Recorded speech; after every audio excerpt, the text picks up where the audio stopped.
Why did you choose to run in Burnaby South? So I felt an immediate connection to the folks in Burnaby South.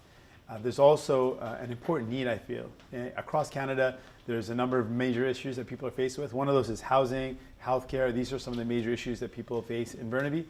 And I felt that it was really important for folks to have a voice that's pushing hard in Parliament, raising these issues and these concerns.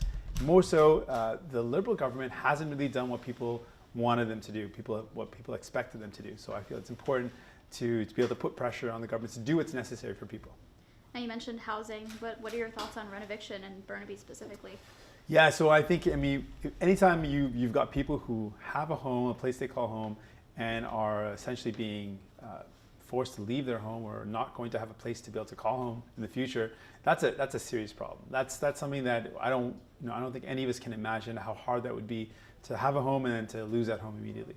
I remember there was a time when I went through something similar where we were going through some financial difficulties and we lost everything. And I was calling up relatives asking, hey, can I live with you and can my parents and I have a place to stay for a bit until we get back on our feet? And that shouldn't be the way things happen in Canada. And particularly in Burnaby, I know that's a massive concern. So what we need to do is, we've seen the provincial government step up and start building some new units. The federal government has basically been out of investing in homes and in housing for the past 2 decades. And the federal government has to step up. A part of the problem can be attributed to the fact that the federal government stopped funding housing. So at the federal level, we need to do more. We need to immediately start building non-profit housing units, cooperatives, not-for-profit housing immediately. And another hot topic in our city is Kinder Morgan. And I know you've been quite vocal after giving it a lot of thought on your opinion of Kinder Morgan. What led you to make that decision? Well, a couple of things led me to the decision. One was, first and foremost, Indigenous community rights. And we know that Canada has an obligation to not just consult, but to meaningfully consult. But beyond that, I think the next phase that we need to head into is really the implementation of the United Nations Declaration on the Rights of Indigenous Peoples. And that declaration requires us to ensure that there's prior informed consent. It's not enough to just consult, there needs to be partnership in a meaningful way with the First Nations of this land. And so absent that, a project should not go ahead. So there was not appropriate consultations, nor was there that buy-in from First Nations. Secondly, the big concern is the environment. And specifically tanker traffic and oil spills with diluted bitumen, none of that was considered in the environmental assessment. Those are serious concerns. The court supported those concerns and overturned the decision to go ahead because of those failings in the process. So I've made that decision. I believe it's the right thing to do. I think at the end of the day, this is a project that should not be going forward because of those serious problems, those fatal flaws in this process, in this program, and those will not be able to be regulated. And now we're a couple of months after a federal buyout of that project. So what's a way forward from it for us? Well, we bought the pipeline, and I think it's important to point out that Canadians didn't want that. Canadians didn't get asked, hey, do you want to purchase this leaky old pipeline for $4.5 billion? So we weren't asked, and that decision was made. We certainly don't want to be in the business of expanding that pipeline. That should not be what the federal government spends our public taxpayer dollars on. Instead, we should be investing in the future. We should be investing in green energy, renewable energy. That's what we should be doing. So what we need to do now is assess what is it that we actually own? What is the value of that asset? We don't have all the details at this point. We don't know all the details of the sale because much of that is still private. There's not a lot of transparency around that.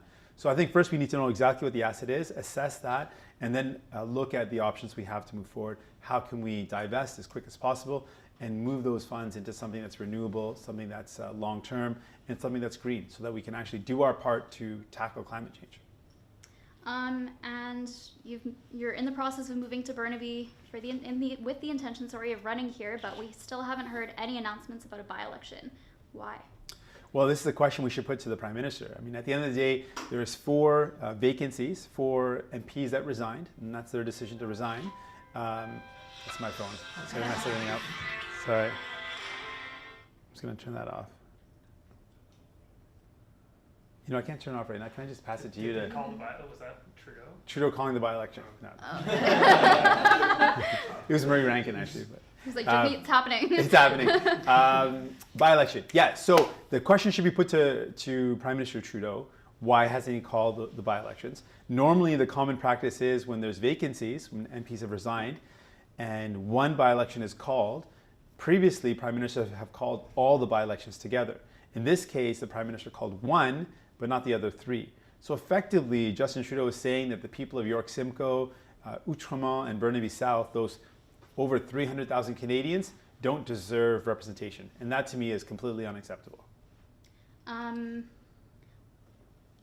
So our Premier, John Horgan, has been really attempting to mobilize young voters in the electoral referendum that we're going through right now. And his line has been, if you were woke, you'd know that pro-rep was lit. So he's obviously trying to get young voters mobilized, and I don't know how well it's working for him, but what's your strategy in that? Well, I think that, what we're seeing is over the past number of years, people have become more and more apathetic. Like, people don't really care to vote. They don't really care as much about elections. We see the voter turnouts pretty dismally low, even though last federal election there was a bit of an upward bump. More often than not, we're seeing less and less turnout. And a part of that reason is people don't really feel that their vote counts. They don't feel like their vote matters. They don't see the impact of who they vote for, and they don't see it reflected in Parliament. So I really believe that at the end of the day, electoral reform, proportional representation is about giving power to people. And I believe people deserve that power. If we give power to people, they'll use that power. They'll use that ability to change the face of the legislature. They'll be able to see their voice better reflected in Parliament. And so I'm really focusing on how do we give folks, people, more say, more power, more voice in their government. And I think that'll encourage more people to get involved. So that's what I'm really focusing in on. I think Darian had some questions for you too, right? No? Okay. Darian actually did have a question, and he doesn't want me to ask it, but I'm going to ask it. Oh, shoot. Okay, good. Do you think you'd win in a boxing match against Justin Trudeau? Absolutely. A couple of reasons why. I've been training my whole life in martial arts, like since I was a kid.